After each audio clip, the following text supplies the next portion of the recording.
시청자 여러분 안녕하십니까? JTBC 시사진단입니다. 지난해 정치권의 이 화두는 지방선거였지요. 올해는 총선이 최대 관심사가 될 것 같습니다. 20대 총선은 내년에 치러지지만 그 준비는 벌써 시작됐다고 볼 수 있습니다. 전북 출신의 대선 후보였던 정동영 전 의원의 행보는 전라북도의 정치 지형에 큰 변화를 몰고 올 수도 있습니다. 국회의원 선거구 획정도 전라북도의 정치적 지분을 확보하기 위해서 사력을 다해야 하는 문제입니다. 자, 오늘 시사진단은 2015년 전라북도의 정치 비전과 과제를 들여다보겠습니다. 자, 그럼 먼저 오늘 함께 해주신 분들 소개하겠습니다. 남원 순창이 지역구시죠. 새정치민주연합 강동원 국회의원 나와주셨습니다. 네, 강동원입니다. 나경균 새누리당 전주 덕진 당협위원장 함께해 주셨습니다. 반갑습니다. 나경균입니다. 전주교육대학교 사회교육과 이경한 교수 나와주셨습니다. 안녕하십니까? 자, 김남규 참여자치 전북시민연대 정책위원장 함께해 주셨습니다. 네, 안녕하세요. 자, 본격적인 이야기에 앞서서 오늘 토론 주제 닮은 짧은 영상 보시고 이야기 시작하겠습니다. 올해 하반기부터 전북 정치권은 총선 열기로 달아오를 전망이다. 20대 총선까지 1년 4개월이라는 시간이 남았지만 총선을 향한 레이스는 이미 시작된 것이나 다름없다. 전북에서 오랫동안 독점적 지위를 누려온 새정치민주연합은 도민의 신뢰를 회복하고 변화하는 모습을 보여줘야 한다는 과제를 안고 있다. 지난해 지방선거에서 무소속이 대거 당선돼 참패라는 자체 평가를 내릴 정도로 새정치민주연합에 대한 민심은 예전 같지 않다. 새누리당은 얼마 전 신년 인사회에서 지역구 당선자를 꼭 내자는 다짐을 외친 바 있다. 그만큼 전북 지역의 교두보를 확보하는 데 목말라 있기 때문이다. 새누리당은 특정 정당의 독점적 구도가 깨져야 한다고 주장하고 있지만 역량 있는 인사를 선거판에 내세우고 지역 발전을 위한 믿음을 먼저 보여줘야 한다는 주문도 받고 있다. 정동영 전 의원의 탈당과 국민 모임 합류는 전북의 정치 지형에 큰 변화를 몰고 올 수도 있어서 관심사다. 정 전 의원은 지난 2009년 무소속으로 출마해 저력을 보여준 바 있어 주목을 끈다. 선거구 획정 문제도 올해 정치권의 핫 이슈다. 전북은 11개 선거구를 지켜내는 것이 관건. 하지만 상황은 녹록지 않다. 현재 인구 하한선을 밑도는 곳이 4곳인데 하한선이 올라갈 경우 전북의 선거구는 지금보다 줄어들 가능성을 배제할 수 없다. 2015년 전북 정치, 전북의 위상을 높이고 변화와 혁신을 위해 무엇을 해야 하는지 오늘 시사진단에서 들어본다. 네, 토론 시작하겠습니다. 전라북도 2015년의 정치 비전과 과제를 들여다볼 텐데요. 최근에 가장 먼저 있었던 일부터 좀 짚어보겠습니다. 새정치민주연합의 고문이었던 정동영 전 의원이 새정치민주연합을 탈당해서 이 국민 모임의 신당에 합류하기로 이렇게 했습니다. 여러 가지로 정치적인 파장이 조금 일 것 같은데요. 이 문제 먼저 어떻게 생각하시는지 강동원 의원님께 순서를 드리죠. 네. 예, 이제 우리 정동영 전 의원께서 탈당을 감행했지 않습니까? 여기에 대해서 이제 우리 당의 의견은 이제 크게 보면 두 가지로 나누고 있습니다. 첫째는 왜 하필이면 전당대회가 시작되는 날 탈당을 했느냐라고 하는 의문점을 제시하면서 과거에 그 4차례나 탈당한 전력이 있다. 그래서 매우 불쾌하다, 배신행위다 이렇게 평가하는 측면이 있고 또 한쪽에서는 이건 그 새정치민주연합의 정치윤리가 실종이 돼서 탈당이 불가피했다. 소위 말하면 계파 싸움에 밀렸다라고 하는 그 동정론이 또 있는 것도 사실입니다. 그러나 제가 볼 때는 국민들께서 어떻게 보느냐가 가장 중요하다. 저는 그렇게 생각을 합니다. 뭐 대통령 후보까지 지내셨고 또 우리 전북이 낳은 대표적인 또 정치 지도자입니다.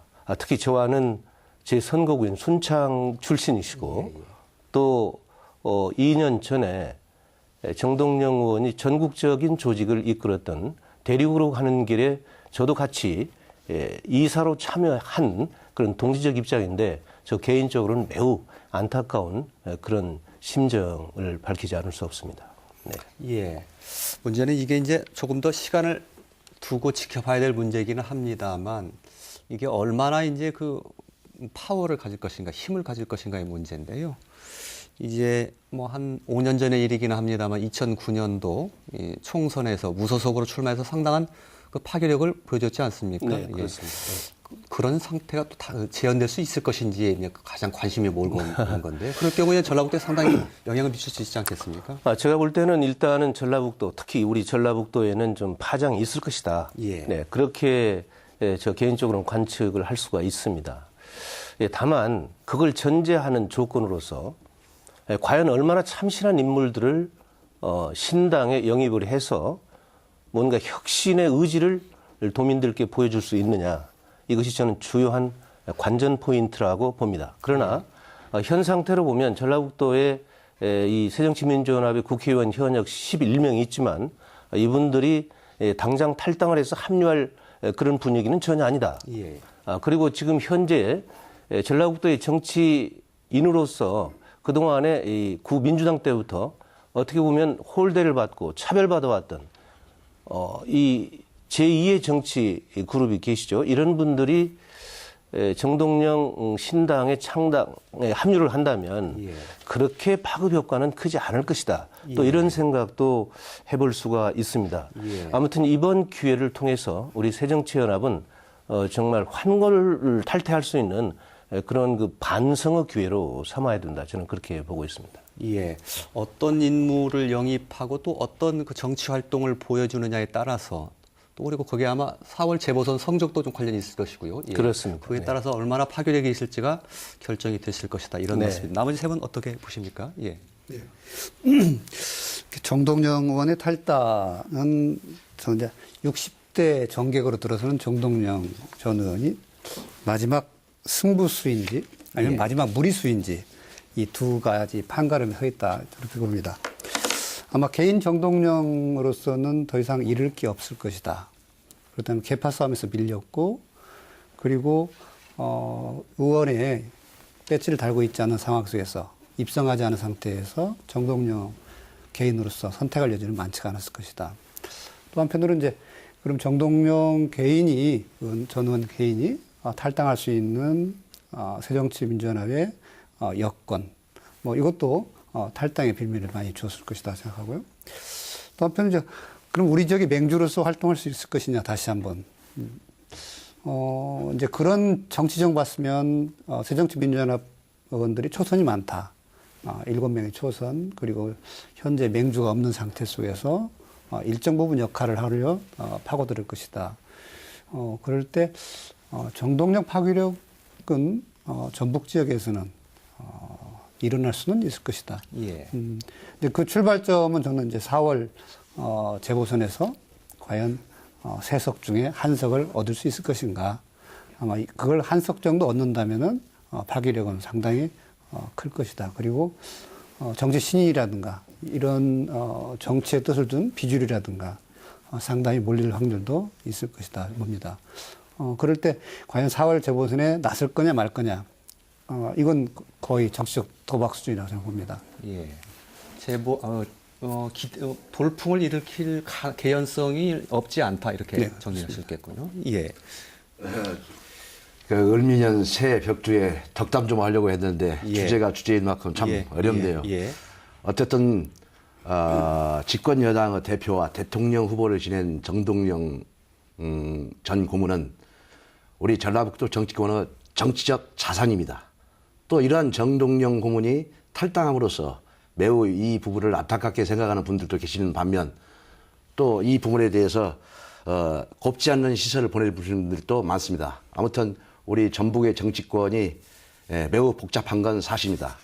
그런데 지난번 정동영 고문께서 그 새정치민주연합을 탈당하면서 탈당의 변이 첫째 새정치민주연합을 가지고는 국민의 여망과 또 정권 교체를 희망할 수 없다. 이 말은 곧 새정치민주연합에게는 미래가 없다라고 이렇게 말씀을 하시는데 제가 알기로는 정당이라는 것은 이념을 같이 하고 있는 사람들끼리 모여서 정권을 창출하는 것을 제일 목표로 하고 있습니다. 그런데 새정치민주연합에게 미래가 없다는 얘기는 과연 그 새민연이 수권 정당으로서의 능력을 얻고 미래가 없는 불임 정당을 의미하는 것인지, 아니면은 정동영 고문 자신이 새정치민주연합 내에서 유상과 역할에 대한 미래가 없는지, 이 부분이 상당히 좀 궁금하고요. 또 두 번째로는 새정치민주연합은 소위 길들여진 야당으로서 앞으로 국민의 눈물을 닦아줄 그 비전이 없다. 그래서 새로운 정치를 시작하겠다라고 이렇게 변을 말했는데, 이것은 과연 정말 정동영 고문께서 국민을 위한 정치를 하기 위한 시작인 건지, 아니면 본인의 정치를 위하기 위한 시작인지, 참 이 부분을 묻고 싶지 않을 수가 없습니다.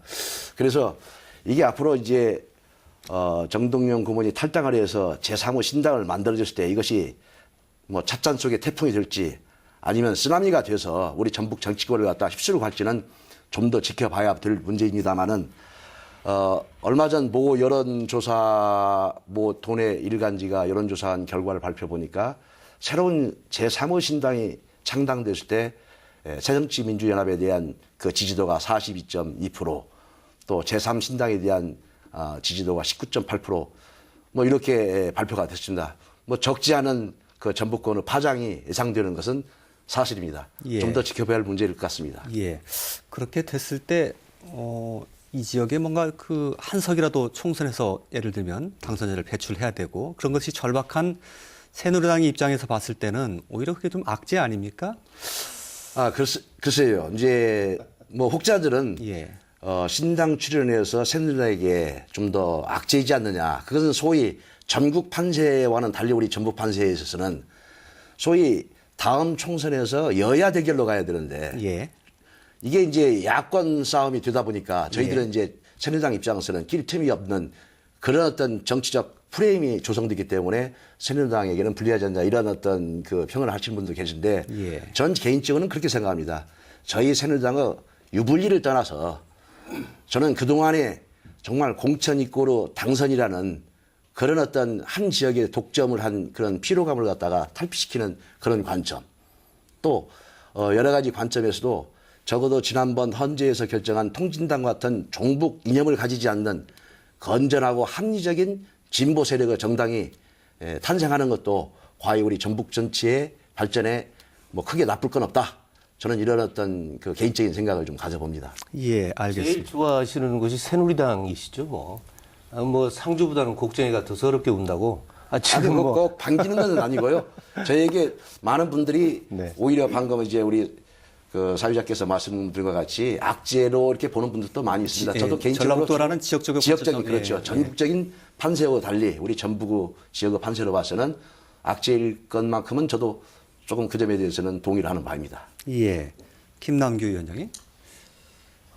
일단 신당이 창당이 돼야겠고요. 예. 이제 신당이 창당될 수 있느냐의 문제는 현재 새정치민주연합의 경선 이후에 계파 갈등이라든지 이런 부분들이 갈무리가 잘 되어지느냐 아니면 무슨 탈당으로 이어지느냐에 따라서 신당의 탄력이 어떻게 받을 수 있을지 여부가, 그래서 창당까지 갈 수 있을지 여부가 거기서 결정날 것 같다는 좀 생각을 좀 하고요.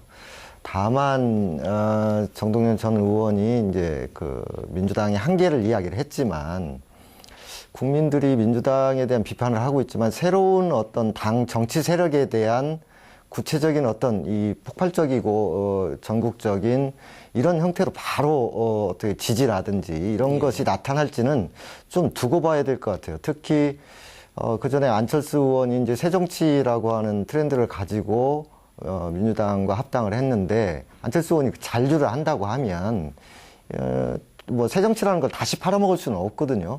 그런 한계점이 여러 가지 작용하고 있고, 만약에 그 국민 모임이 새로운 당으로 된다고 했을 때 전북 지역에 미치는 영향이 클 것 같아요. 왜냐하면 지난번 총선에서 그 다선 의원들의 어떤 무력함, 무능 정치를 심판을 했고, 그 다음에 이번에 지방선거에서 무소속 단체장이 7명이나 됐기 때문에 예. 이 7명이 갈 데가 없거든요. 새정치로 들어갈 수도 없고 어디 곧 다음에 올 선거를 대비해서 당을 만들지 조직을 만들든지 어떤 이런 행위가 있어야 되는데 갈 곳 없는 지역의 무소속 단체장을 비롯한 정치 세력들이 신당에 합류할 가능성이 크다고 봅니다. 예. 때문에 신당이 창출이 된다고 하면 창당이 된다고 하면 전북 지역의 정치 지형은 크게 변화할 소지가 크다. 다만 이제 그것도 신당 창당 이후에 얼마만큼 국민적 지지를 받느냐에 따라서 그 정도의 차이가 있을 거다 저는 그렇게 생각합니다. 예. 그 국민 모임이 아무래도 이게 재야 세력이 이제 좀 중심이 돼 있는데요. 이게 실제 현실 정치하고는 조금 다른 측면이 좀 있지 않습니까? 그래서 만약 이게 현실 정치로 정당으로 탄생하는 순간 좀 그 힘을 뭐 빛을 잃어버린다든지 힘을 잃을 것이다. 이렇게 보는 시각도 있던데요. 실제 국민모에 참여하시는 분들 중에서요. 예. 정당으로는 가지 않겠다라고 하는 분들도 계세요. 그러니까 정당이 만들어지기 위해서는 특히 현역 의원 몇 명이라도 이 신당에 참여하지 않는 한 정당이 만들어지기는 쉽지 않은 부분이 있습니다. 예. 정당 만드는 과정 속에서 그 많은 현역 의원들이 움직이는 현실적으로 어렵지 않겠나 이런 생각이 들고요. 최소한 공천 과정에서까지는 판단을 유보하지 않겠는가 이런 생각이 봐요. 공천에 탈락한다든가 가능성이 높다 하면은 이제 신당으로 합류할 가능성이 있지만 지금 상태 속에서는 현역 의원들이 움직이기는 현실적으로 어렵지 않겠는가. 이제 그렇다면은 이 신당이 만들어져서 이 신당의 파괴력을 어디로 끌고 갈 건가. 저는 이제 그런 면에서 본다면 신당이 상당히 약점이 많다. 새로운 브랜드를 창출해내야 하는데 예. 이 브랜드 가치가 상대적으로 약하다라는 거죠. 예. 할 수 있다면은 새정치민주연합이 무능하다. 정말 색깔 없는 야당이다. 예. 그래서 우리가 결기 있는 야당으로 가겠다. 이런 정도 말고는 새롭게 브랜드를 만들어내기가 어렵지 않겠는가. 그렇다면 또 하나 정동영 의원이 이제 전 의원이 호남 신당을 만들려다가 여건이 여의치 않아서 이제 국민신당으로 옮기지 않습니까? 이런 과정 속 본다면은 현실이 녹록지는 않을 것이다. 예. 그렇다면은 신당이 만들어지고 나서 정동영 전 의원이 이제 단기 필마로 뛸 건지, 저는 여기에서 이제 천정배 전 의원이 합류하냐, 않냐, 결국 호남당의 몫에서 결판이 나지 않겠는가, 이런 생각해 봅니다. 그랬을 때, 두 쌍두마차가, 전남과 전북에 뛴다면은, 상당한 바람은 어느 정도 일으켰지만, 개인의 바람으로 머물 건지, 아니면 예. 이게 정말 태풍으로 올 건지, 예. 좀 개인의 바람 정도는 가능하다고 봅니다. 덕진에 출마한다면은 예. 상당 부분 파괴력은 가지고 온다면 이제 그런 로드맵을 가지고서 신당을 이끌어 간다면 신당은 결국 정동영 전 의원 그리고 일부 세력들 중심의 호남에 의존하는 이런 당으로 갈 확률이 현실적이지 않겠는가 이런 생각. 저 개인적으로는 이런 생각을 좀 가져봅니다. 방금 이제 우리 이 교수님 말씀 같이 물론 정동영 고문의 개인기도 중요하지만 아까 우리 강동원님께서 지적했다시피 과연 신당에 참여하는 인사들이 각계각층의 인사들이 어떠한 분들이 참여하는 건지 또 거기에서 새정치민주연합에서 동반 탈당하는 의원 수가 몇이나 될지 예. 이게 아마 향후 신당 출연의 성공 여부 관건이라가 되지 않겠느냐. 저는 이렇게 생각합니다. 물론 뭐 개인의 역량에 따라서 개인기에 따라서 좀 다를 수 있겠지만은 저는 아까 그런 어떤 두 가지 문제가 그 관건이라고 이렇게 좀 바라보고 있습니다. 제가 볼 때는 지금까지 이제 오늘 이 자리에 참석하신 분들이 다 말씀하셨던 것이 결국은 이제 어떻게 종착점에서 정말 성공할 거냐. 이제 그걸 전제로 하고 이제 말씀들을 하신 걸로 제가 이해를 듭니다만은 저는 지금 의구심이 드는 게 하나가 있어요. 뭐냐면 왜 하필 타이밍이 이때였느냐. 사실은 우리 당내에서 소위 말하면 계파 정치를 타파하자. 그리고 그 중에 최대 지분을 가지고 있는 친노에 대한 여러 가지 부정적 시각들이 있었던 게 사실이거든요. 자, 그래서 대표적으로 정대철 고문 같은 경우도 이번에 전당대회에서 친노 쪽이 승리를 하면 탈당하겠다 이런 엄포성 발언도 그동안 해왔고 일정 탈당 세력들을 또 규합하기도 했어요. 예. 자, 이런 측면에서 볼 때 정동영 고문도 거기에 같이 합류를 해서 하는 게 시너지 효과가 더 낫지 않을까 하는 생각이 있는데 예. 지금 딱 치고 나오셨단 말이에요. 예. 자, 그렇다면 바로 지금 후속적으로 말씀하신 게 이 4.30 보궐선거에 출마를 출전시키겠다 이랬어요. 그런데 정당이라는 것은 대중성이 있어야 되고 대중적 지도자가 있어야 이 국민적 지지를 받을 수가 있는데 오로지 지금 단신 혼자거든요. 단기 필마라는 말씀이죠. 예. 자, 그래서 혹시 정동영 고문이 4.30 보궐선거를 염두에 둔 건 아닌가. 뭐 저는 또 그렇게도 생각을 해 봅니다. 어찌됐거나 이번 이 정동영 고문의 탈당이 정동영 고문 개인은 물론이지만 우리 새정치민주연합에도 정말 새로운 각오로 거듭나는 그런 계기가 됐으면 하는 바람입니다. 예, 알겠습니다.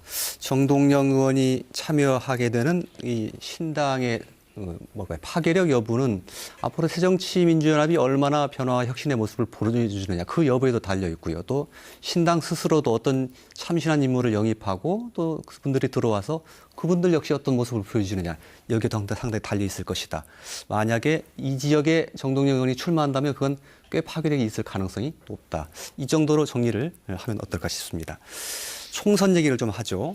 20대 총선이 이제 내년 4월에 치러지게 되는데 1년 4개월 남았습니다만 사실상 벌써 총선 바람이 살랑살랑 불고 있다고 봐도 과언이 아닐 것 같습니다. 새정치민주연합 먼저 얘기를 해보죠.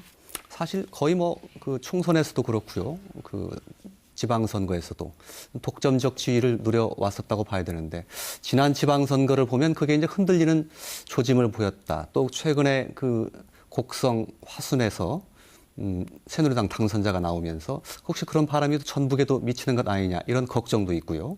어떻게 보십니까? 예, 변화를 추구하는 바람이 이미 불었죠. 저는 19대 때 제가 당선됐으니까요. 예, 예. 네. 그럼에도 불구하고 우리 이 호남에서의 어떤 이 지역의 기득권을 가지고 있다고 할까요? 뭐 어떤 패권주의 형태의 그 민주당 지배했던 이 정당이 아직도 정말 정신을 못 차리고 있다. 예. 저는 그렇게 제가 속해 있는 당이지만 예. 그렇게 평가를 할 수밖에 없습니다. 왜 그러냐면요. 지금 여러 가지 정치적 측면을 이제 미시적으로 들춰보면 여러 가지 요인들이 있겠지만 가장 중요한 건 그거예요. 지역 주민을 볼모로 해서 공천만 받으면 당선이다. 예. 이게 당선된 뒤에는 이제 뭐 거의 지역을 방기하고 외면하고 예. 지역 주민의 여론을 아예 무시하는 그러다 보니까 지역은 골마 터져도 정말 이 속수무책이고 이런 상황들이 지금 근 25년 이상 예. 지내왔다는 말씀이죠. 자, 이런 과정에서 분출구가 이미 터져 있어요. 예. 그렇다면 뭔가 좀 대우각성을 하고 새로운 이 측면에서 반성을 하고 도민에게 다가서야 되는데 예. 이런 자세들이 제가 19대 와서 보니까 19대에서도 거의 없어요. 예. 자, 그렇다면 다시 한번 20대 총선은 정말 지방선거에 이어서 다시 한번 우리 도민들께서 정말 분노할 수밖에 없는 그런 상황이 오는가. 예. 여기에 대해서 저는 예의주시하고 있고 예. 또 이런 측면에서 보면 새누리당도 더 이제 분발을 해야 되겠지만 우리 새정치연합에서도 더욱더 정말 자성을 하고 우리 도민들께 성큼 다가가서 정말 봉사하고 헌신하고 희생하는 그런 자세로 돌아서야 된다. 저는 그렇게 보고 있습니다. 야당 내에서의 그 야당처럼 상당히 새정치민주연합을 당에 있으면서도 비판을 많이 하셨습니다. 저는 뭐 우리 당에서도 지금 예. 완전히 저는 뭐 전국적으로 지금 유일하게 저만 지금 사고당 아닙니까? 예. 저는 지금 당에서도 예. 제 위치를 인정을 받지 못하고 있는 이런 상황입니다. 그런 있을 수 없는 그런 일이죠. 정당이라면 그 정당 떠나야 되는 거 아닌가요? 어떻게 됐습니까? 제가 혁신을 하려고 합니다. 알겠습니다. 예. 새누리당 얘기 좀 들어보겠습니다. 과거에 우리 전북의 선거는 흔히들 선거는 이때 선택은 없었다고 이렇게들 이야기들 많이 합니다. 우리 전북도민들이 눈을 감고 귀를 막고 묻지마 투표를 했던 그런 한풀이 정치를 했던 것만큼은 사실입니다. 그래서 정말 민주주의라는 것은 한 지역에서 일당 독주에 대한 건전한 비판 세력이 존재함으로써 민주주의는 발전할 수 있다는 게 제 개인적인 소신입니다. 그러나 역대 지금까지 선거를 보아오면은 한 당, 즉 일당 독주 체제로 이렇게 갔지 않습니까? 이제 뭔가 변화가 와야 되지 않겠느냐 이런 생각을 가집니다. 물론 저희 새누리당도 집권 여당으로서 존재감이 좀 미비했던 것은 사실입니다. 앞으로 그런 것을 더 교훈 삼아서 그동안의 어떤 그 좌절감과 패배주의에서 그런 어떤 늪에서 벗어나서 집권 여당으로서의 존재감을 갖다 좀 보여줄 그런 역할이 필요하지 않느냐 이렇게 저는 생각합니다. 사실 많은 분들이 이런 이야기를 합니다. 이 새누리당이 전북에서의 역할은 그 시베리아의 동토 땅, 불무지 또는 이렇게 표현합니다. 그리고 새누리당 활동을 하는 당원들은 마치 독립운동을 하는 독립군 같은 그런 심정으로 한다. 정말 제가 생각할 때도 엄동성 아래 발가벗겨져서 폭풍 한선의 나이쯤 서 있는 그런 어떤 기분을 느낄 때가 많이 있습니다. 그러나 지난 7월 보궐선거에서 전남, 곡성, 순천에서의 어떤 그 호남 민심의 약간 그 변화된 거, 물론 우리 전북 지역과는 다릅니다만 이게 이제 북상돼서 내년 그 총선에서 우리 전북 도민 민심 또 지난 6.4 지방선거에서도 많은 변화를 제가 지켜보았습니다. 이런 내심 기대를 했는데 전자에 말씀하신 대로 신당 출연을 해서 혹시나 그런 어떤 그 기대감이 좀 상실되지 않느냐 하는 그런 우려감도 있습니다만은 그러나 집권 여당으로서 앞으로 저희들이 충실히 도민에게 다가가는 그런 정치를 실현하겠다. 그렇게 된다면 전북 도민도 좀 더 좀 관심을 가지고 애정 어린 마음으로서 저희 새누리당을 봐주는 것도 하나의 저희 간절한 그런 희망이죠. 앞으로 절망가를 접고 희망가를 부르는 그런 어떤 희망의 정치를 한번 펼쳐보겠습니다. 제가 거기서 한 말씀 좀 드리겠습니다만은 우리 호남에서 새누리당이 지지도를 더 높이고 지지 세력을 넓혀가려면 박근혜 대통령이 잘해야 됩니다. 지금 박근혜 대통령이 호남을 완전히 무시하고 깡그리 그냥 아주 그냥 뭐 거의 존재 자체를 인정하지 않고 있거든요. 그럼 우리 호남 민심은 새누리당에서 더 반기를 들 수밖에 없어요. 지금 미국은 보십시오. 엊그저께 지금 연두 기자회견을 했잖아요. 기자가 이렇게 물었습니다. 자, 권력 1위부터 10위까지가 전부 영남이고 사정기관 5개 기관장이 모두 영남인데 특정 지역에 호남을 얘기하는 거예요. 탕평 인사를 할 용의가 없느냐 이렇게 물으니까 박근혜 대통령이 이렇게 대답을 했어요. 자, 능력도 검증이 안 되고 뭐 정말 인성도 검증이 안 된 사람들을 특정 지역이라고 해서 기용하면 그것이 더 문제 아닙니까? 이렇게 얘기를 했어요. 그러면 호남 사람들은 전 무능하다? 그런 논리로 얘기를 함으로써 지난 대통령 선거 때 전남 지역 가서 당선되면 호남을 중심으로 한 인재를 등용해서 탕평책을 하겠다는 것도 거짓말을 했는데 이제는 그 거짓말 자체도 지금 없앴단 말이에요. 그러니까 이런 문제가 새누리당이 특히 전라북도에서 정말 그 용기를 내서 더 열심히 할 수 있도록 뒷받침을 해주려면 박근혜 대통령이 지금이라도 이 호남 지역에 특히 전라북도의 새누리당 우리 나 위원장님을 비롯해서 기용을 해야 돼요. 그래서 도민들이 정말 박근혜 대통령이 우리 전라북도 새누리당 인재 또 여타 인재를 등용하는구나 이걸 보여줘야 되는 거 아니겠어요? 우리 강 의원님의 그 조언에 감사드립니다. 그러나 저는 좀 생각을 약간 달리하는 부분도 있습니다. 저도 지난 12일 박근혜 대통령 신년 기자회견을 꼼꼼히 잘 살펴봤습니다. 마침 그 우리 도내 일간지에 있는 모 기자가 바로 인사 탕평책 문제 아까 비슷한 그 질문을 했을 때 박근혜 대통령께서 답변하시기를 제가 분명히 그 기억하기를 능력과 도덕성 있는 인재를 널리 등용을 하다 보니까 어떤 특정 지역에 소외되는 부분이 있었는지는 모르겠다. 그러나 만약 그런 것들이 있다면 다시 한번 꼼꼼히 살펴보겠다. 그건 아니었어요. 저도 그 워딩을 정확히 알고 있는데. 그리고 이제 집권 2기를 넘어서 집권 3기로 넘어가는데 그동안 집권 1기, 2기는 어찌됐든 간에 새로운 정권이 박근혜 정권을 탄생해서 출범하는 시작에서 소위 국정 철학을 같이 공유하고 또 이걸 홍보하고 같이 실행할 수 있는 그런 어떤 인사들을 갖다가 뽑다 보니까 아마 그러지 않느냐. 저는 이렇게 생각을 하고 이제 집권 3년 차입니다. 지켜보자고 그랬으니까 또 저도 개인적으로 그럽니다. 인사탕평책 대통령 공약사항인 건 사실입니다. 그래서 널리 친소관계를 떠나 인재를 등용하는 이민 친이 아닌 이민 유현은 현자를 뽑아서는 그러나마 인사가 있을 거라고 저는 개인적으로 기대해 저는 봅니다. 개인적으로 우리 새누리당의 도당의 우리 나 위원장님 비롯해서 인재가 계셔요. 왜 등용을 안 하는지 그게 궁금하단 말이에요. 좀 보리밥은 늦게 퍼지니까 조금 한번 지켜봅시다. 알겠습니다. 예. 다른 그러시죠. 말씀 드리면 새누리당도 경상도의 새누리당하고 이쪽 전북의 새누리당 달라야 된다고 보는 거죠. 그 달라야 된다라고 하는 것은 민심에 대한 정확한 부분을 읽어야 된다고 봅니다. 예. 어떻게 아까 두 분이 대통령 신년 기자회견에 대해서 또 다르게 해석하고 계시지만 도민들은 알고 있거든요. 예.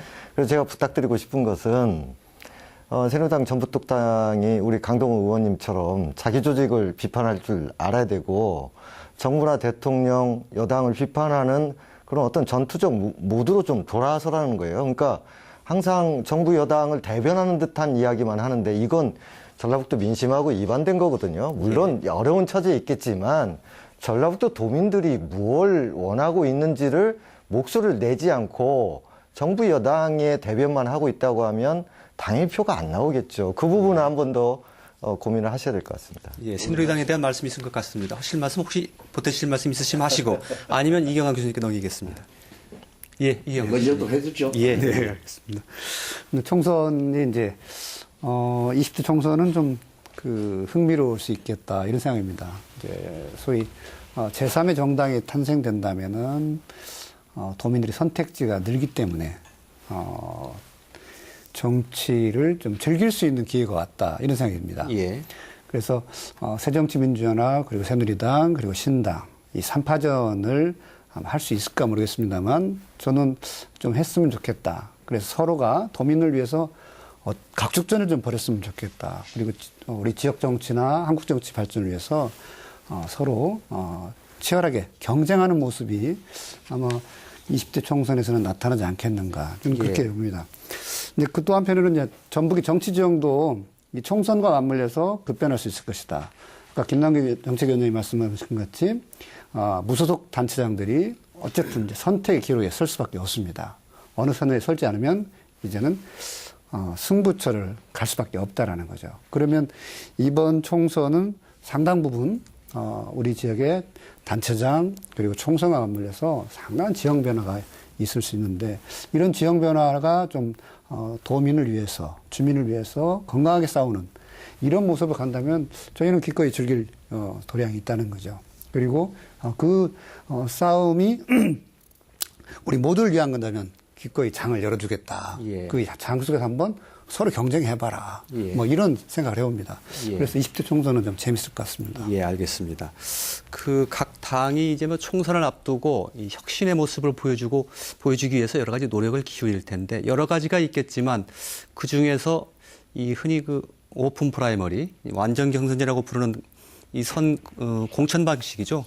그 변화를 주장을 하고 있어서 이게 좀 도입될 가능성도 없지 않은데 또 일부에서는 부작용도 우려하는 바가 또 좀 있어서 이 부분은 어떻게 보시는지 한 말씀 좀 부탁드리면 좋겠는데요. 오픈 프라이머리는요, 예, 예. 사실상 이제 저 개인적으로는 미국식 오픈 프라이머리가 굉장히 바람직하다. 예. 이제 그렇게 저는 봅니다만은 지금 우리 그 당 혁신위 쪽에서도 오픈 프라이머리를 이제 내년 총선에 하는 것으로 도입하는 카드를 지금 꺼내놓고 지금 예. 거의 의견을 집약적으로 모아가는 예. 그래서 그런 결론이 나오지 않을까 뭐 이런 생각을 하는데 어떻게 보면 이제 제도라고 하는 것은 항상 하나의 이 모델을 놓고 시험을 하고 예. 시행을 하는 과정에 예. 시행착오가 있으면 또 보완하고 그래서 예. 발전시키는 거 아니겠습니까? 그래서 예. 저는 지금 상태보다는 훨씬 더 진보된 그런 예. 제도다. 그렇게 봐서 저는 환영을 합니다. 예. 정치 신인이 좀 등용하기가 더 어려운 제도다 이런 얘기도 있던데. 단점이 바로 오픈 프라이머리 단점이 바로 그런 점이 있죠. 물론 이제 방금 이제 강 의원님께서 새정치민주연합에서도 오픈 프라이머리를 갖다가 좀 하려고 좀 준비 중인데 저희 새누리당에서도 이미 저희 새누리당 보수혁신위원회에서 오픈 프라이머리 하는 걸로 결정이 나가지고 당에서도 차기 총선 공천은 오픈 프라이머리를 갖다 시행하는 걸로 이렇게 돼 있습니다. 그래서 저도 이 부분에 대해서는 환영하는데 방금 사회자께서 말씀하신 대로 과연 이제 오픈 프라이머리다 보면 지명도 있는 사람이 아무래도 유리하고 그러다 보면은 정치 신인이 조금 정계에 진입하는 그 문이 좁아지지 않겠느냐 그런 어떤 단점도 있습니다만은 그러나 지금까지 어떤 그 줄서기 내지는 자기 지역구 주민을 갖다 바라보지 않고 중앙정치만 바라보는 소위 썩은 동아줄이라도 잡고 싶어 하는 그걸 가지고 내려와서 흔드는 그런 어떤 폐단을 막기 위해서는 방금 이렇게 이야기한 오픈 프라이머리 제도를 갖다가 도입하는 것도 괜찮다. 그러나 제도가 중요한 건 아닙니다. 그걸 어떻게 실질적으로 잘 운영하느냐가 더 중요하답니다. 더더욱이 더 중요한 것은 특히 전국적인 상황은 아닙니다만 특히 우리 전라북도 같은 경우는 저는 이런 이야기입니다. 혁신, 변화와 혁신 이야기를 하는데 변화와 혁신은 그 제도, 정당의 제도뿐만 아니라 우리 도민들의 인식의 대전환도 저는 필요하다고 생각합니다. 예. 방금 아까 우리 이 교수님께서도 3파전을 벌이면 상당히 전북 도민으로서는 관전 포인트가 좀 있어 보인다고 이렇게 말씀을 했는데 지금까지는 사실 그러지 못했죠. 여야의 대결 프레임이 아닌 어떤 일방적인 그런 게임이었거든요. 그래서 예.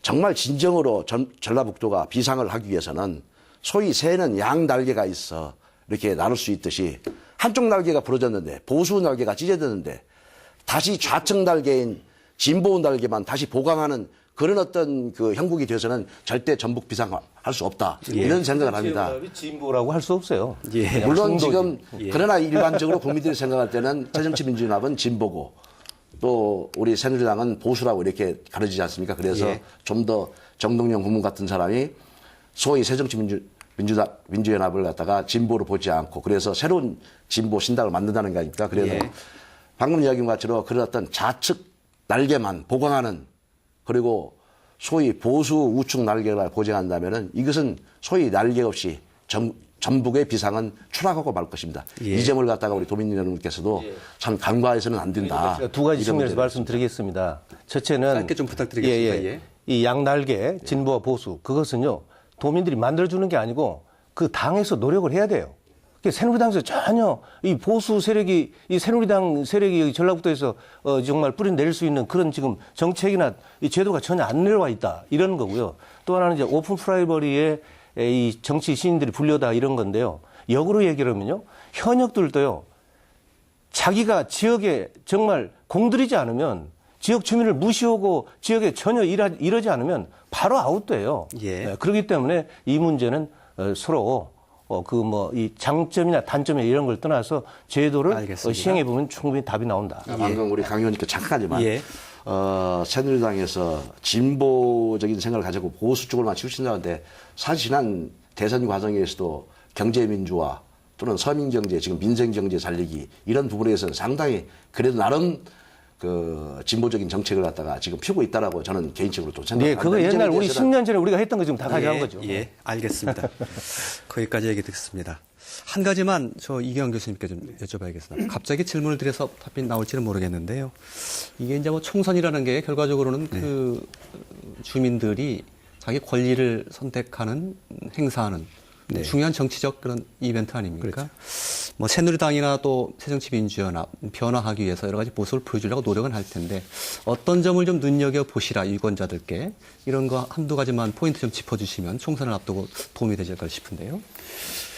아무래도 이제 유권자 입장에서는 특히 이제 우리 지역 요즘에 이제 저는 새로운 화두는 이제 지역이다 이런 생각이 듭니다. 예. 수도권과 나머지. 우리는 그래서 여집합 나머지가 돼버렸습니다. 예. 이제 그럴 때 새누리당이든 새정연이든 어떤 정당 신당이든 이 지역의 가치를 얼만큼 둘 수 있느냐. 저는 이 점에다 초점을 맞춰야 한다고 봅니다. 예. 그래서 지역의 가치에 대해서 좀 더 든다면 이제는 수도권과 나머지가 아니라 지역과 수도권이 동등한 입장에서 할 수 있는 이런 많은 정책들이 쏟아 나와야 된다. 지금은 이 수도권 공화국이고 나머지는 기타가 됐습니다. 이런 상황 본다면 상당히 열악합니다. 경제는 마찬가지고 뭐 대형마트 아니면 정치도 함몰돼 있고요. 그래서 중앙정치, 지방정치는 거의 숨도 못 쉬고 있습니다. 예. 이런 상황 구조로 본다면은 앞으로 20대 총선에서는 좀 지역의 가치를 두는 정치 캐치프레이 이게 등장하는 정당에 대해서 관심을 좀 가져달라 이렇게 보고 있습니다. 알겠습니다. 선거구 획정 문제 좀 얘기하죠. 이게 상당히 그 풀기 어려운 고차방정식이라고 하는데요. 이게 올해 안에 결론 지을 수 있을 것인지 아니면 내년 총선 직전까지 갈 수는 갈지는 알 수 없습니다. 어찌됐건 논의가 올해부터 본격적으로 이루어질 것만큼은 분명합니다. 김남기 위원장님, 전라북도에 11개 선거구가 있고 그래서 11명의 국회의원이 배출되는데 어쨌든 전라북도 전체로 오면 이게 한 석이라도 줄어드는 것은 좀 곤란한 상황 아니겠습니까? 네.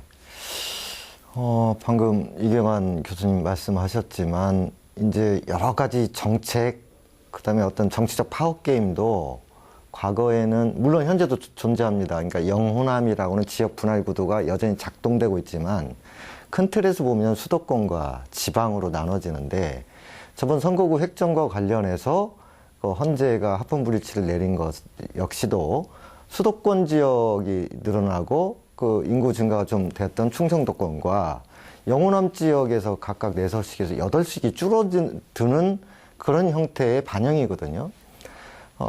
그렇게 본다고 했을 때 선거구 획정 과정에서 어떻게 이제 정치적 협상이나 합리적인 방안을 만들지는 모르지만 이 구도는 수도권의 의석수를 늘리고 지방의 의석수를 줄이자는 거거든요. 그래서 우리 지역구의 11석을 어떤 형태로 분할하고 합치고 해도 사실은 전체적에서는 지방의 의석을 줄이자라고 하는 결정 구조가 그 안에 들어갈 거라고 하는 겁니다. 그런데 가장 중요한 것은 지키기 위해서 노력을 해야 되는데 걸림돌이 될 수 있는 요소가 있다고 하는 거예요. 예를 들어서 지역구를 따로 묶는다고 했을 때, 1층 무진장 임시를 예를 들어 완주하고 무진장하고 한다고 했을 때 그 지역의 현역 국회의원이 자기 기득권을 놓을 수 있느냐. 즉, 이 부분은 객관적인 형태는 수도권과 지방의 어떤 세력 싸움으로 돼 있지만 이것을 능동적으로 해결하는 데 있어서는 우리 지역의 정치적 역량의 문제다. 그러니까 외부 환경은 우리가 탓할 수는 있지만 우리가 할 수 있는 정도로 해놓고 외부 환경을 어떻게 할 것인가 문제로 바라봐야 되는데 그런 준비를 지역 내 정치권이 도모할 수 있느냐. 이것이 가장 큰 문제가 아닌가 싶습니다. 어떻게 보십니까? 저는 이제 그런 맥락에서 이제 지금은 인구 등가성을 중심으로 선거구 획정 문제가 나왔거든요. 근데 우리가 이제 단원제를 하고 있는 상황 속에서는 지역의 대표성을 충분히 고려해야 된다. 그래서 지역의 대표성을 고려하지 않고 단순히 인구 등가성만 가지고 한다면은 이것은 게임에서 너무 불리하다. 그리고 수도권 중심으로 일방적으로 끌을 확률이 높다. 이런 생각입니다. 그래서 선거구 획정은 두 가지 가치가 동시에 존중돼야 된다. 그래서 인구 등가성, 지역 대표성 이 두 가지가 존중할 수 있도록 지역에 있는 국회의원들은 뭐 온몸을 던져서 디펜스 해야 되겠죠. 저는 이런 맥락 본다면은 인구 감소 지역으로서 대표적인 것이 전북과 그리고 경북이다. 그러면 인구 감소 지역이 서로 연대를 할 필요가 있겠다. 이런 생각입니다. 두 지역이 연대를 한다면 결국은 넓게 본다면 영남과 호남이 이 선거구 문제, 지역 대표성이라는 문제를 방어해내기 위해서 이것은 전략적으로 저는 제휴를 해야 된다. 이런 생각입니다. 그렇게 하지 않으면 결국은 수도권 의원들의 다수결에 의해서 이게 끌려갈 수밖에 없다라는 거죠. 그래서 저는 특히나 경북에 있는 지역구 의원들하고 호남에 있는 지역구 의원들하고 상당 부분 많은 교섭이 필요하다 이런 생각입니다. 그리고 국회의원들이 이제 정말 기득권을 버릴 수 있겠는가 뭐 이런 문제죠. 뭐 지금 세정연의 지역 위원장을 뽑는데 소당 위원장 뽑는데 뭐 굉장히 경쟁을 하는 것도 그런 맥락이 있다고 봅니다. 예를 들어서 정읍과 고창이 지역구가 바뀌었을 때 어떻게 할 건가, 누가 위에 설 건가 이런 문제가 있다면 이제는 이런 문제는 결국은 현역 국회의원들이 할 것이냐 아니면 현역 국회의원이 아닌 데서 우리 지역의 문제로 볼 때 우리 지역이 이것을 방어해내기 위해서 할 것이냐. 저는 새정연이라든가 새누리당에서 우리 지역의 선거구를 논의할 때는 지역의 많은 대표들을 참여시켜서 이야기를 함께 했으면 좋겠다 이런 생각입니다. 그래서 현역 국회의원들이 자기 디펜스를 하는 순간 우리는 많은 걸 잃을 것이다. 저는 그렇게 봅니다. 강동원 의원님 현역에 계신데 이게 이제 그 여러 가지 주문하셨습니다만 이게 현실적으로 놓고 보면 자기 기득권 내려놓는다는 게 사실 뭐 정치 그만두지 않으면 힘든 거 아닙니까? 뭐 일반적으로 다 그렇잖아요. 정치인들이 기득권 지키는데 이골이나 있지 뭐 버리는 데는 뭐 거의 무관심한 거죠. 그런데 사실은 이제 2월 달에 국회 정개특위가 이제 구성이 돼서 이 문제를 본격적으로 논의를 할 겁니다. 이제 시기적으로 보면 10월 달쯤에서 선거구 획정이 끝내야 되기 때문에 적어도 8월쯤이면 그 윤곽이 드러나지 않을까 이렇게 봐지는데 이제 이 여야 각 정파 정당 간에 또 합의도 해야 되지만 또 외부에서 또 이 고견도 들어야 되고요. 또 중앙선거관리위원회 입장도 들어야 되고 그래서 여러 가지 변수는 있다 이렇게 봐집니다. 그러나 이제 원칙적으로 제가 말씀을 드린다면 이번 헌재의 그 결정 과정이 인구의 등가성만을 했단 말이에요. 그러면 선진국 예를 들어서 이렇게 얘기를 했어요. 그러면 지금 수도권이 서울이 1000만이고 경기도가 1200만이고 인천이 300만입니다. 수도권에 2500만 인구가 있어요. 이번에 헌재 결정대로 자면은 이 지역구 국회의원의 54%가 수도권에서 당선될 수밖에 없습니다. 배출할 수밖에 없어요. 자, 그렇다면 국회의원이 기본적으로 국회에서 의정활동하는 데 있어서 자기 지역의 예산을 반드시 챙기는 그런 책무가 있거든요. 그럼 국가 예산의 54%가 수도권에 집중될 수밖에 없는 그런 구도. 논리적 비약인지는 모르지만 이런 그 결론을 유추할 수 있어요. 그래서 이 문제를 어떻게 할 거냐에 대해서 굉장히 제가 고민을 많이 하고 있습니다. 그런데 우리나라의 제도가 특이한 게 하나가 있습니다. 우리나라는 지금 인구 기준을 어떻게 하느냐. 주민등록상 퇴거가 돼 있어서 실제 주민등록이 등재돼 있는 그 지역을 인구로 삼고 있습니다. 그런데 우리가 특히 세계에서 유례가 없는 또 하나의 제도가 뭐냐면 본적제도입니다. 본적제도. 그래서 우리 전라북도 같은 경우에 전라북도에 지금 주민등록상 인구가 180만 명이라고 한다면 이 본적지의 인구 조사를 해보니까 540만 명이에요. 자, 그래서 서울에 재경 도민회가 있고 각 시군마다 전부 향후회가 있어서 객지에 나가서 생활을 하지만 그래도 전라북도의 연고를 가지고 이렇게 있다. 이것을 존중해 줘야 된다. 그래서 이번 이 법을 좀 개정안을 지금 제가 준비하고 있는데 이것이 내년 20대 총선 직전에 뭐 될까 이렇게 생각을 해보지만 시간상으로 굉장히 좀 촉박해요. 그러나 이것을 반드시 법을 개정해서 이 본적지 인구와 실주민등록상 거주지의 인구를 한 50대 50으로 이렇게 이 조화를 이루어서 선거구 획정을 한다면 이 도심 도농 간의 이런 격차가 상당히 좀 해소될 것이다. 저는 여기에 지금 방점을 짓고 연구를 하고 있습니다. 알겠습니다. 나경규 위원장님 마지막 말씀을 드려야 될 것 같습니다. 선거구 획정 문제는 물론 여러 말씀을 많이 하셨지만 크게 두 가지 관점에서 과연 이 선거구 제도를 어떻게 할 것인지 또 그 추후 조치로 선거구 획정을 어떻게 할 것인지가 문제라고 한 건이라고 생각합니다. 거기에 따른 우리 전북 정치권에 해야 될 일은 사실 아까도 말씀드렸지만은 11석 의석 지키기를 어떻게 방어하느냐 이게 상당히 중요합니다. 지금 충청권선에서는 아까 인구의 호남권보다 더 인구 증가로 인해서 그 차이 때문에 의석수 늘리기에 아마 굉장한 노력을 많이 하고 있습니다. 우리 전라북도 11개 국회의원님들께서 사실 똘똘 뭉쳐서 긴밀한 협조로 이 11석을 지켜야 되는데 첫째는 우선 이제 2월 중순에 정개특위가 이제 만약에 만들어져 갖고 논의된다면은 중대선거제로 갈지 아니면 소선거제로 갈지 좀 지켜봐야 되겠지만은 특히 만약 소선거제로 가게 된다라면은 과거에 우리는 이런 아픈 전라북도 내에서도 소위 우리가 그 개인을 위한 어떤 특정인을 위한 그 게리맨더링을 만들어진 것이 있습니다. 한 예를 들면은 2004년도 17대로 저는 기억이 듭니다만 17대 때 소위 집권 여당이었던 정세균 의원이 집권 여당이었을 때 지금 우리 강 의원님 지역구인 남원, 순창 그전에는 임실, 순창, 남원 이렇게 했지 않습니까? 무진장, 완주, 김제 이렇게 했는데 그 당시에 이제 순창을 딱 떼어가지고 임시를 떼어가지고 완주고 붙이고 남원 순창 이렇게 좀 하는 것이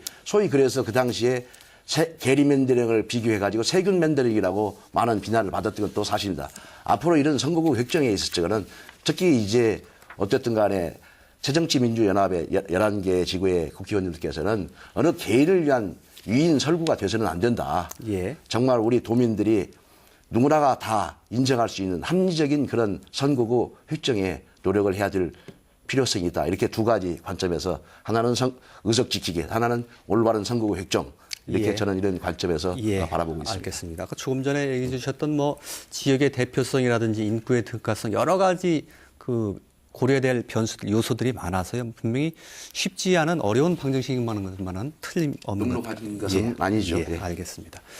자, 토론을 좀 정리해야 될 시간인데요. 한 30초 정도씩 마무리 말씀하실 시간이 있을 것 같습니다. 이기관 교수님께 먼저 드리겠습니다. 이제 정치의 계절을 맞이하고 있습니다. 2015년 그리고 내년 총선을 준비하고 있습니다. 이 가운데 주민들이 중심에 서서 주민의 복리를 위해서 일할 수 있는 사람이 누군지 지금부터 관심 가지고 봤으면 좋겠습니다. 크게는 지역의 가치에 대해서 관심 두는 이런 정당에 대해서 도민들께서 많은 관심과 그리고 책임을 함께 해주길 바라겠습니다. 감사합니다. 예. 김남규 위원장님 30초 드리겠습니다. 예. 정치의 혁신, 그것이 우리의 가치, 우리의 삶, 이것이 실제적으로 뭔가 도움이 되는, 진전되는 그런 거였으면 좋겠는데, 정치 개혁이나 혁신이 어떤 제도적인 문제로만 돼 있어서 도내 정치권들이 여러 가지 생각을 다시 해봐야 될 것 같아요. 말로만 정치 혁신 이런 게 아니라 이제까지 소외됐던 어떤 그 지역의 주민들의 어떤 마음도 달래줄 줄 알고 지역의 역사도 재조명해보고 또 뭐 취직이 된다고 해도 승진도 안 되는 이런 불합리한 우리나라의 어떤 그 지역 차별 이런 문제에 대해서도 좀 적극적으로 발언하고 하면서 실질적인 어떤 정치의 행태 이런 것들을 정치 혁신, 개혁 이런 걸로 좀 보여주셨으면 좋겠다 이런 생각을 합니다. 예. 나경규 위원장님. 예, 속담에 가난이 대문 열고 들어오면 사랑은 창문 열고 도망간다는 말이 있지 않습니까? 가난을 위해서 사랑이 깨지면은 그것은 바로 가정 파탄을 일으키죠. 가정이 파괴된다면 국가 경제도 파괴가 됩니다. 저는 올 한 해 해도 물론 정치권의 변화와 혁신도 중요합니다만은 우리가 먹고 살기가 편해야 국가도 편해질 거라고 저는 생각합니다. 그래서 올 한 해의 화두는 어떻든 간에 지난 대통령 신년 기자회견과 여야 각 당 대표들의 신년 기자회견에서도 민생 경제 살리기가 아마 많은 시간을 할애한 걸로 알고 있습니다.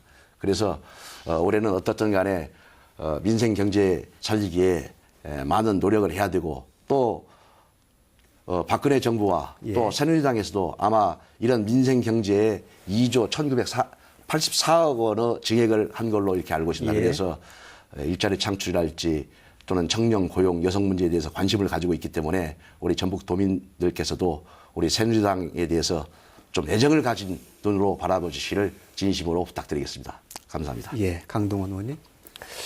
네, 이제 을미년 이제 새해가 밝았는데요. 변화와 혁신을 우리 도민들께서는 주문하고 계십니다. 즉 변화와 혁신은 정치인의 기득권을 내려놓는 데부터 저는 시작한다. 예. 이렇게 말씀을 드립니다. 네, 저 자신도 현역이지만 저는 기득권에 연연하지 않고 있습니다.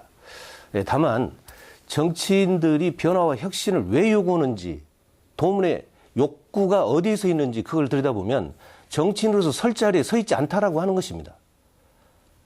선거 때 당선되면 그대로 거의 지역에 대해서 정말 관심 갖지 않고 무관심 속에서 어떻게 민생이 정말 현장에서 벌어지고 있는지조차도 관심을 안 가져준다면 우리가 도민들로부터 소외받을 수밖에 없고 무시당할 수밖에 없고 외면당할 수밖에 없는 그런 상황입니다. 저 개인적으로는 올 한 해도 지난 3년 동안 그래 왔듯이 정말 열심히 이 현장 정치, 생활 정치 뛰면서 도민 여러분들께 봉사하겠습니다. 여러 가지 우리 전라북도 발전을 위해서 많은 고견 주시고 또 제가 하나하나 정말 하늘같이 받들면서 우리 도민들에게 정말 충성스럽게 봉사할 수 있도록 노력을 하겠다 하는 말씀 드립니다. 감사합니다. 예. 잘 들었습니다.